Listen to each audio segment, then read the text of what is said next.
बीच में बोलना ना पड़े, आपको पता है ना, साथ में इधर।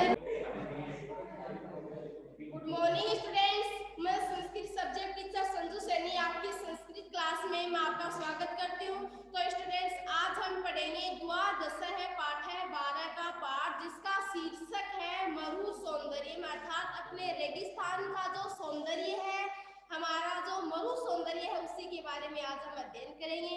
हमने मतलब पाठ जो परिचय था उसके अंदर पढ़ा था कि धरती धोरारी गीत के जो रचयिता है वो कौन है? कन्हैया लाल सेठिया, जिसने धरती धोरारी गीत के माध्यम से अपनी धरती का क्या किया है?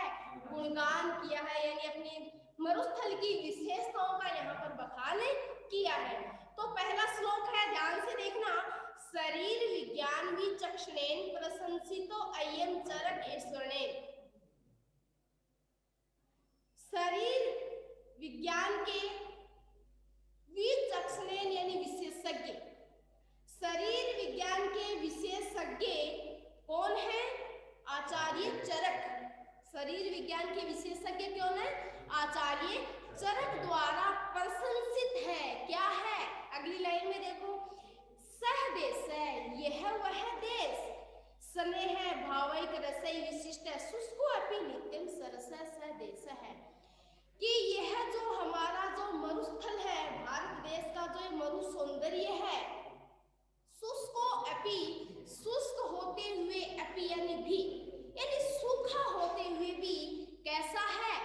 स्नेह आद और सरस है, अर्थात आनंदमय है। क्या है? हमारा जो मरुस्थल का जो सौंदर्य है वो यानी सूखा होते हुए भी यह आनंद, यहाँ पर आनंद की अनुभूति होती है। समझ में आया?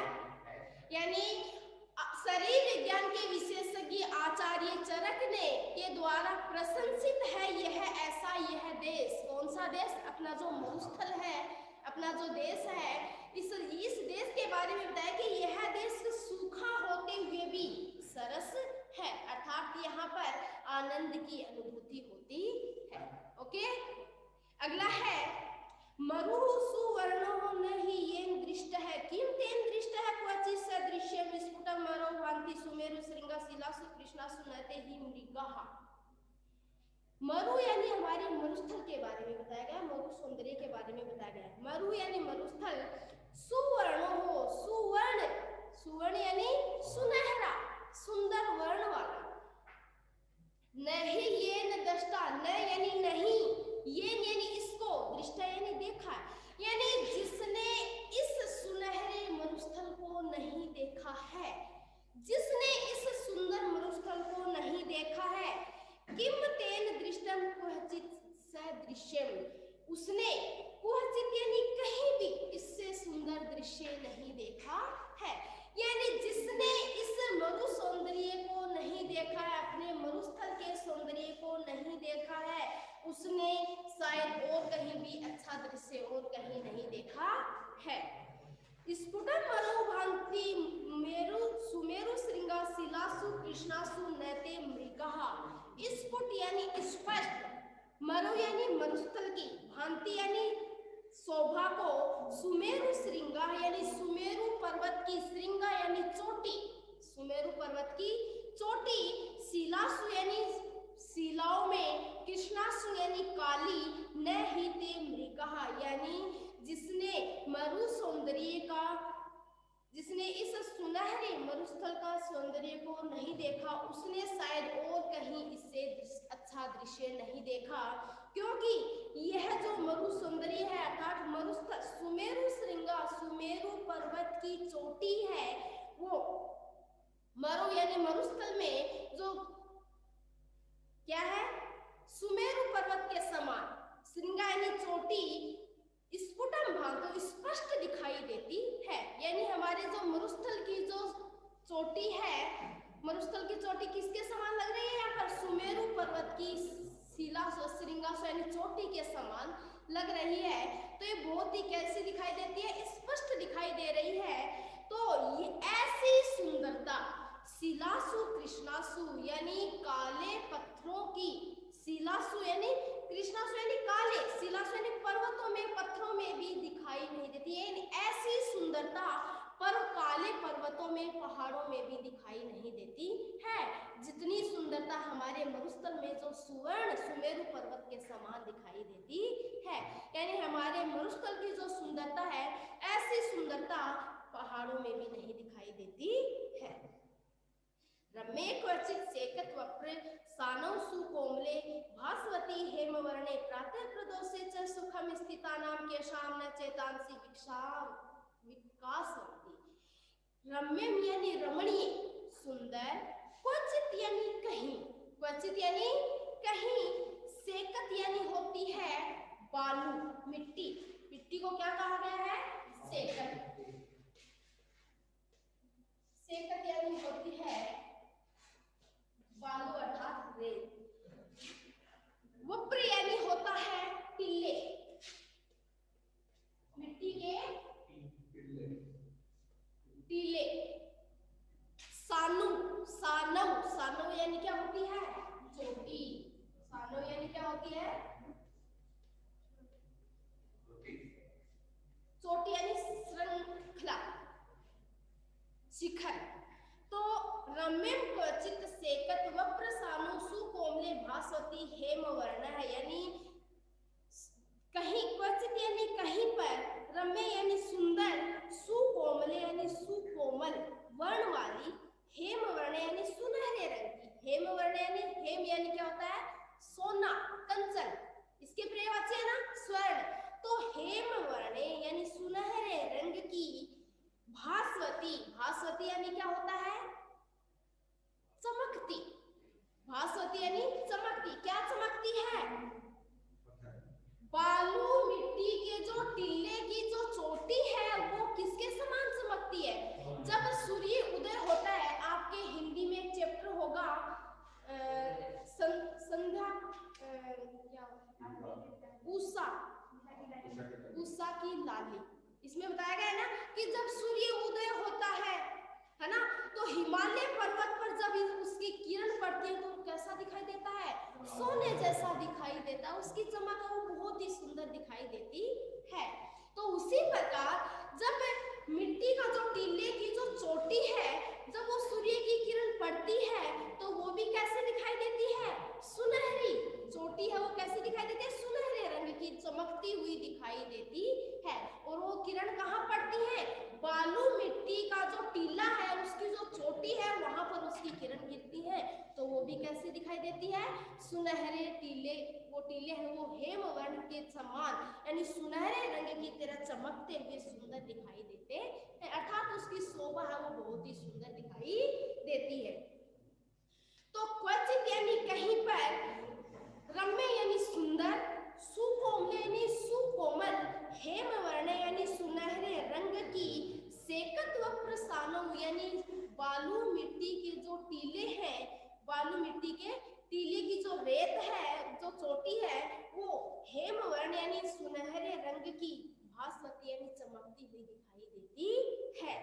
प्रातः है, प्रदोष से, प्रातः यानी प्रातः का, प्रदोष यानी रात्रि में जब हम बैठते हैं, सुखम सुखपूर्वक स्थितानाम यानी बैठते हैं सुखपूर्वक, चाहे प्रातः काल में बैठो और चाहे रात्रि में बैठो। जब हम प्रातः काल और रात्रि में सुखपूर्वक स्थितानाम यानी बैठते हैं, एकत्रित होते हैं, तो केसाम न चेतांसी विकासवंती, तो किसका मन विकसित नहीं होता है? अर्थात वो जो दृश्य है वो सबके मन को लुभाता है, उस जगह को छोड़कर और कहीं भी जाने को मन नहीं करता है। जब हम एक बार दोबारा से देखो कि जहां कहीं भी सुंदर और सुकोमल, सुंदर और सुकोमल हेमवर्ण की अर्थात सुनहरे रंग की चमकती हुई कौन? बालू मिट्टी की जो टीले हैं, उसकी जो सुंदरता है वो किसके समान है? सुनहरे मतलब स्वर्ण रंग के समान चमकता हुआ वो टीला दिखाई देता है। तो हम उस टीलों के ऊपर, चाहे हम प्रातः काल में बैठो, चाहे हम प्रदोष अर्थात रात्रि काल में सुखपूर्वक बैठते हैं, तो किसका मन उसको आकर्षित नहीं करता, अर्थात वो जो दृश्य है वो सबके मन को लुभाता है। समझ में आया?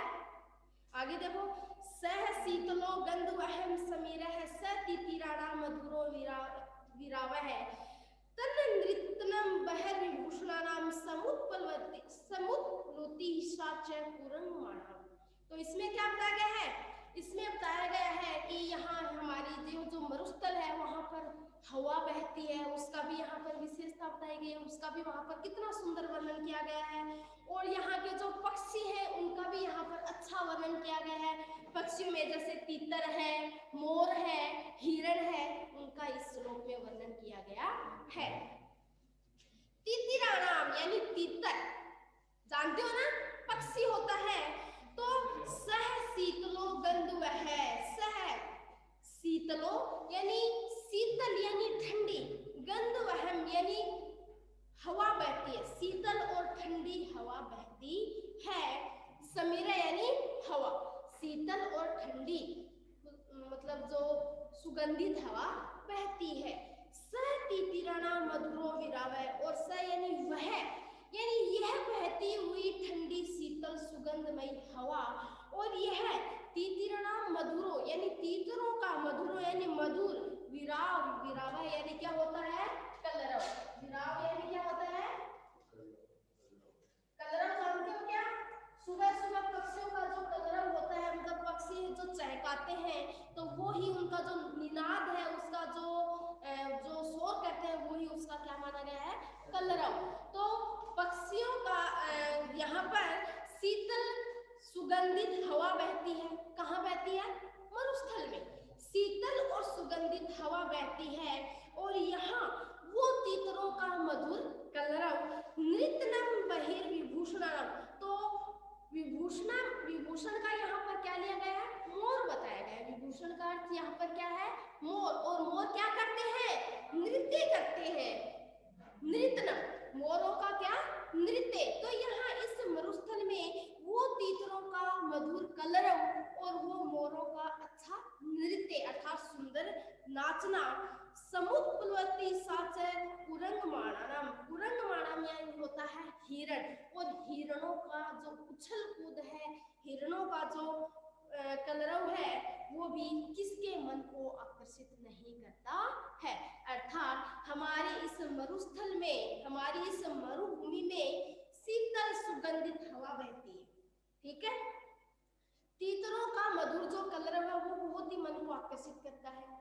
मोर है वो नृत्य करते हैं, वो भी सबको क्या करते हैं? लुभाते हैं।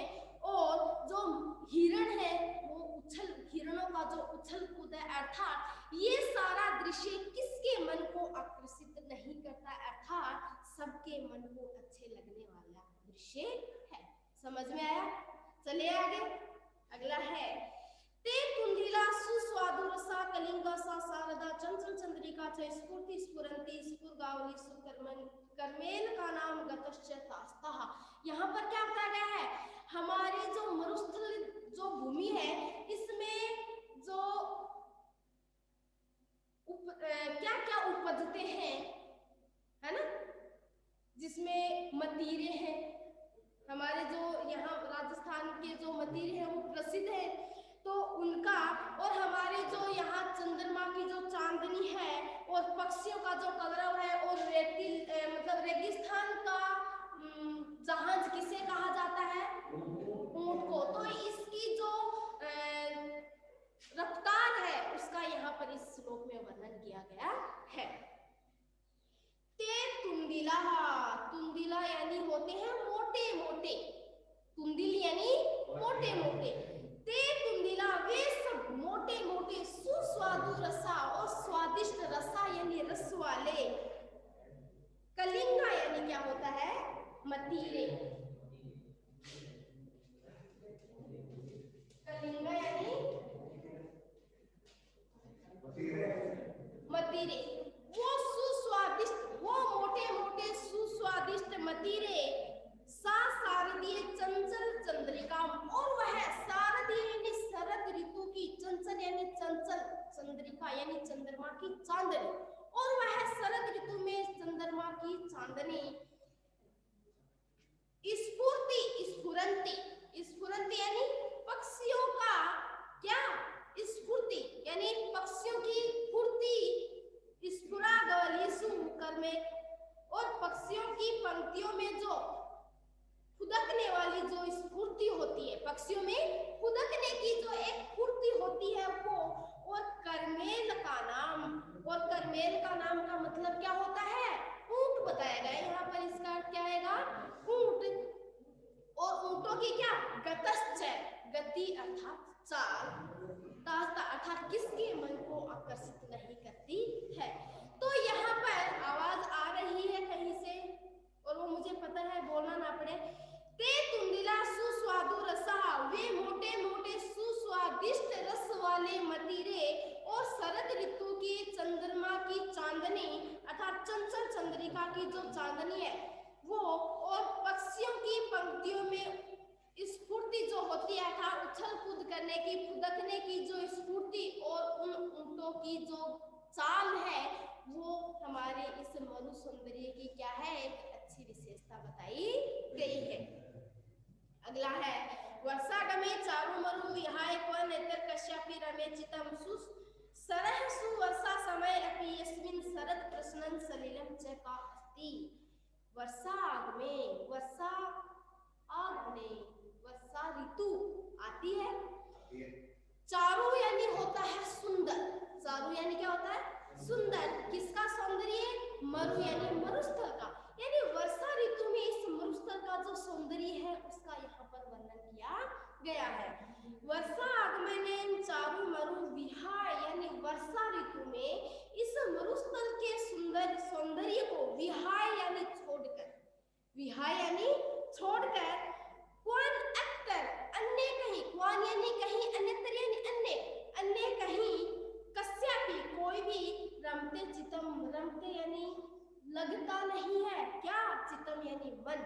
यानी वर्षा ऋतु के समय हमारा मन इस सुंदर मरुस्थल को छोड़कर अन्य कहीं भी नहीं रमता है, अर्थात हमारा मन और कहीं भी नहीं लगता है। यानी इस वर्षा काल में जो हमारा जो मरुस्थल का जो सौंदर्य है वो हमें अच्छा लगता है।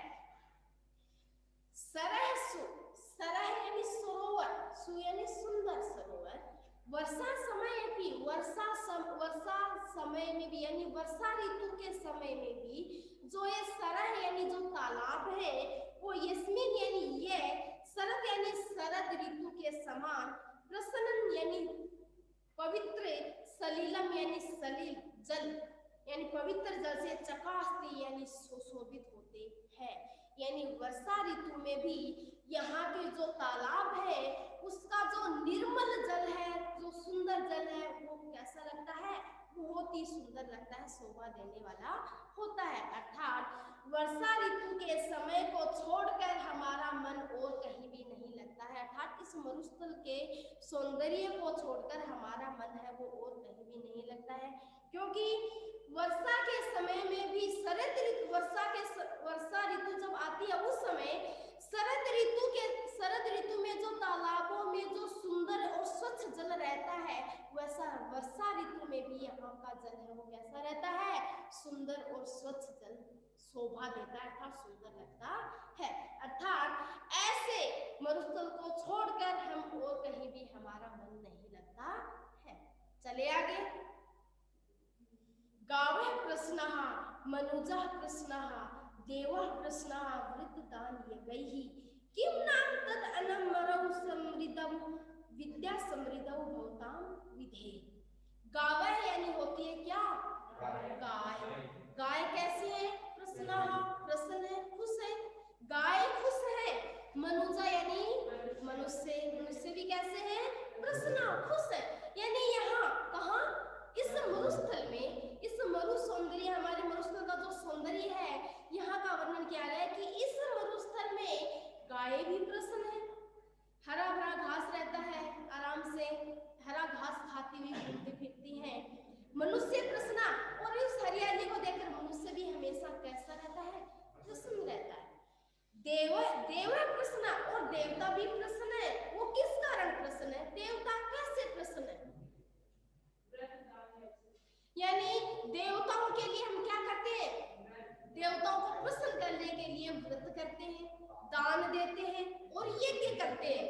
यानी व्रत, दान और यज्ञ के कारण भी क्या है यहाँ पर प्रसन्न है। किम नाम तनम समृद्धम विदाम, और क्या कौन यहाँ पर समृद्ध नहीं है, अर्थात वह क्या है जो इस मरुस्थल में संपन्न नहीं है। यानी ऐसी कौन सी चीज है जो इस मरुस्थल में संपन्न नहीं है, अर्थात समृद्ध भवताम विद्या, विद्या से समृद्ध आपको कैसा करना है, आप विद्यार्थी हो और आपको इस मरुस्थल को किससे संपन्न करना है, विद्या से संपन्न करना है। अर्थात वह मरु प्रदेश आपको अब विद्या से संपन्न करना है। यह इस मरुस्थल के क्या है, क्योंकि यहाँ पर गाय भी प्रसन्न है, यहाँ पर मनुष्य वो भी प्रसन्न है, और वृद्ध दान और यज्ञ के कारण यहाँ पर देवता भी बहुत ही प्रसन्न है। अर्थात यह जो मरु सौंदर्य है, मरुभूमि है, ये सर्वगुण संपन्न है, अर्थात यहाँ पर किसी चीज की कोई कमी नहीं है, ऐसा यहाँ पर बताया गया है। और आपको विद्या से इसको क्या करना है, समृद्ध करना है, समृद्ध बनाना है। समझ में आया? चले आगे। मानव मनीषिता मैत्री मरु उष्णम मारीचिका मृगा मूर्धि मनुष्याणाम उष्णी प्रमुख समरव। तो यहाँ पर बताया गया कि हमारे जो मरुस्थल में पगड़ी पहनी जाती है ना, तो यहाँ पर पगड़ी की विशेषता बताई गई है। मानव मनीषिता नाम मैत्री, यानी मानव, यहाँ पर क्या होता है, मानव यानी होता है सम्मान, मान सम्मान की बात की गई। यहाँ पर मान का मतलब क्या है, मान सम्मान, यानी सम्मानम मनीषिता नाम मैत्री, और मनुष्यों की मैत्री यानी मित्रता, दोस्ती, मनुष्यों की मित्रता। मरु उष्णम, उष्ण यानी गर्म हवा, गर्म हवा। मरीचिका यानी यहाँ पर सम्मान, विद्वता, मनीषिता में यानी विद्वान, मनीषी किसको बताया गया है, विद्वानों को बताया गया। मैत्री यानी मित्रता, मैत्री यानी मित्रता। मरु यानी मरुस्थल की, उष्णम यानी मरुस्थल में चलने वाली गर्म हवा, उष्ण यानी गर्म हवा। मरीचिका नाम, मरीचिका नाम यानी मृग तृष्णा, मृग तृष्णा। मृगा यानी हिरणों, हिरणे, मूर्धि यानी होता है सिर, मूर्धन्य स, अपन स तीन पढ़ते हैं। मैंने एक बार पहले भी बताया था कि स तीन होते हैं, लेकिन आप क्या बोलते हो कि सड़क वाला स है ना, शंकर वाला स, षटकोण वाला स, ऐसे बोलते हो। वो ऐसे स नहीं है। पहला तो होता है कौन सा स, तालव्य स। कौन सा स होता है, तालव्य स। दूसरा जो आप बोलते हो षटकोण वाला स, वो होता है मूर्धन्य स। कौन सा स होता है, मूर्धन्य स। और तीसरा होता है, आप बोलते हो जिसे सड़क वाला स, उसको बोलते हैं दंत्य स। यानी जिस अंग से हमारी जिह्वा है वो टच करती है, हमारी जीभ है वो जिस अंग को टच करती है, वो उसी का ही नाम बताया गया है। जैसे हम बोलते हैं ना शंकर, तो हमारे तालू को टच करती है, जो जिह्वा है वो तालू को टच करती है, तो इसलिए उसका नाम क्या पड़ा, तालव्य स। और जैसे षटकोण है ना, चोटी में थोड़ा सा जोर सा लगता है ना, तो वो होता है मूर्धा, मूर्धा यानी होती है चोटी, ठीक है। और बोलते हैं सड़क, जिसे हमारा जो जिह्वा है वो दांत को टच करती है, तो इसलिए उसका नाम क्या पड़ा, दंत्य स। उसका नाम क्या है, दंत्य स। जैसे